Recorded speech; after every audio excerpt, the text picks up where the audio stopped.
Melalui sambungan Skype kita terhubung dengan Ketua Persatuan Pelajar Indonesia di Malaysia Muhammad Rajif Syarif yang saat ini berada di Kuala Lumpur. Selamat siang Rajif.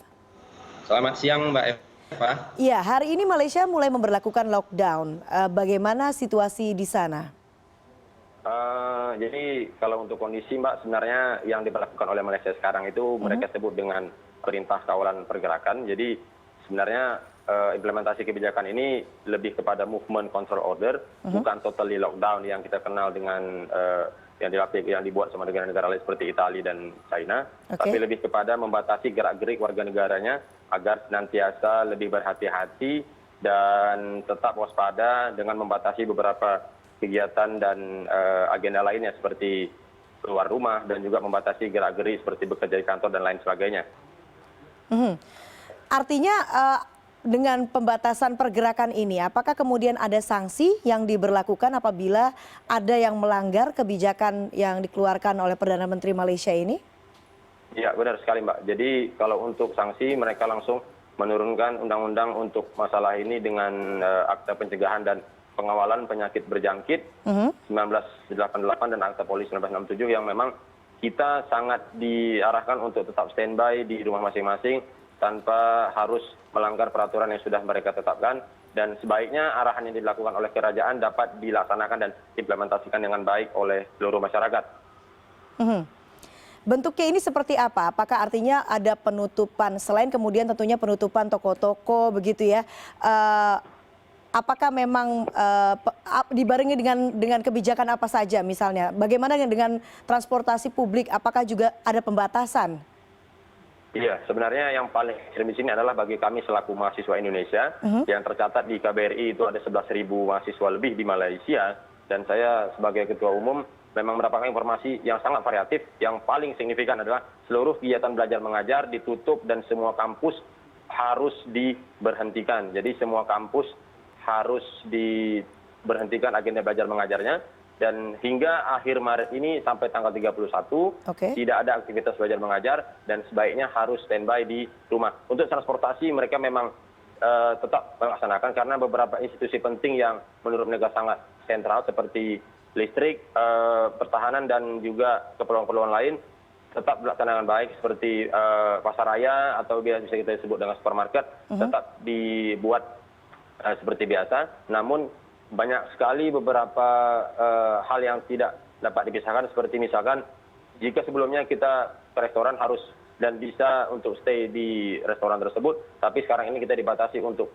hanya boleh bawa bungkus yang mana kita harus tidak boleh standby di lokasi yang lebih dari 20 orang di situ untuk menghindari hal-hal yang tidak diinginkan dengan keramaian tersebut, Mbak. Oke, artinya supermarket dan rumah makan atau restoran ini tidak ada kebijakan untuk penutupan, begitu ya, Rajif? Iya, benar sekali. Jadi kalau untuk arahan, sebaiknya mereka diminta untuk tutup, namun durasi mereka untuk buka dibatasi, Mbak. Jadi, dan kita tidak bisa langsung ke sana dan bisa menikmati panganan di sana, dan kita harus senantiasa ibaratnya menjauhi diri dari lokasi-lokasi umum. Dan memang kalau suasana hari ini di Kuala Lumpur itu sangat-sangat renggang, sangat-sangat kosong, lalu lintas itu seperti mati karena banyak sekali pertokoan yang tutup. Juga bagi kami yang ibaratnya terisolir di kampus disarankan untuk standby di asrama daripada harus berkeliaran di luar kampus, Mbak. Oke, kalau kemudian ada kebijakan untuk melarang warga negara asing begitu ya untuk masuk ke Malaysia ataupun juga ada himbauan untuk tidak keluar dari Malaysia. Apakah kemudian teman-teman pelajar Indonesia sebelum kebijakan lockdown ini ataupun pada saat diberlakukan ini ada rencana untuk kemudian kembali ke Indonesia? Iya, ini sebenarnya nggak tahu ya. Bagi saya pribadi, sebuah kepanikan yang seharusnya tidak dilaksanakan dan tidak harus direspon. Karena bagi saya dan bagi teman-teman sebaiknya lebih baik kita mengantisipasi untuk pulang. Namun juga banyak sekali arahan dari kerajaan untuk bagi kita mahasiswa asing agar segera pulang. Kemarin karena hari terakhir sebelum lockdown, banyak sekali rekan-rekan yang di PPI ataupun di kampus-kampus yang ada di Malaysia memilih untuk pulang ke kampung halamannya di Indonesia daripada harus stay di sini karena mereka tidak dapat mengekspektasikan apakah setelah ini suasananya akan membaik atau justru malah semakin buruk seperti itu, Mbak. Jadi dengan kepanikan seperti itu mereka lebih memilih untuk pulang ke Indonesia ketimbang harus standby di Malaysia seperti yang saya dan teman-teman PPI lakukan, karena kami juga saat ini sudah membentuk panitia khusus Corona ataupun COVID-19 dari PPI Malaysia tersendiri. Dan dari kami nanti akan kami fasilitasi untuk dapat meraih informasi baik itu di Kementerian Kesehatan Malaysia ataupun di KBRI dan KJRI terdekat di sekitar kampus kami, Mbak. Oke, Rajiv, artinya dalam pemberlakuan pembatasan pergerakan di Malaysia ini selama yang berlangsung sampai 30 atau akhir Maret begitu ya, warga negara Indonesia ini apakah masih boleh untuk pulang ke tanah air? Nah, iya. Jadi kalau dari arahan yang disampaikan oleh Majelis Keselamatan Negara, jadi mereka mengarahkan kalau untuk warga negara asing yang memiliki visa atau izin tinggal seperti residen seperti kami, yang mana kami mahasiswa diberikan visa untuk pelajar, dinasihatkan sebaiknya kalau memang ingin pulang, dipersilahkan untuk pulang. Namun saya pribadi lebih baik kita standby di sini karena kita punya izin tinggal dan kita juga jauh daripada tempat-tempat yang diantisipasi berbahaya untuk tempat-tempat yang mereka sarankan untuk dijauhi seperti tempat-tempat pariwisata dan pusat keramaian seperti itu, Mbak. Bagaimana kemudian dengan KBRI Malaysia? Apakah ada himbauan khusus terhadap warga negara Indonesia yang berada di Malaysia? Ya, jadi KBRI sangat lebih tegas, Mbak ya. Jadi KBRI itu langsung secara umum memberikan arahan agar kita mahasiswa kalau memang izin tinggalnya masih lama, lebih baik standby di sini. Tapi kalau memang kita berstatus student exchange, yang mana durasi tinggal kita kurang dari 3 bulan, disyaratkan lebih baik untuk pulang ke Indonesia karena beresiko untuk mendapatkan kesulitan, baik itu dari segi penerbangan ataupun transportasi untuk kembali ke negara kita. Jadi akan kesulitan untuk evakuasinya, Mbak, setelah ini. Oke, Rajiv, kita kembali ke cerita Anda tadi mengenai pembatasan aktivitas yang diberlakukan untuk warga yang berada di Malaysia. Restoran boleh buka tapi kemudian dibatasi jumlah orang yang berada di dalamnya dan juga pasar swalayan.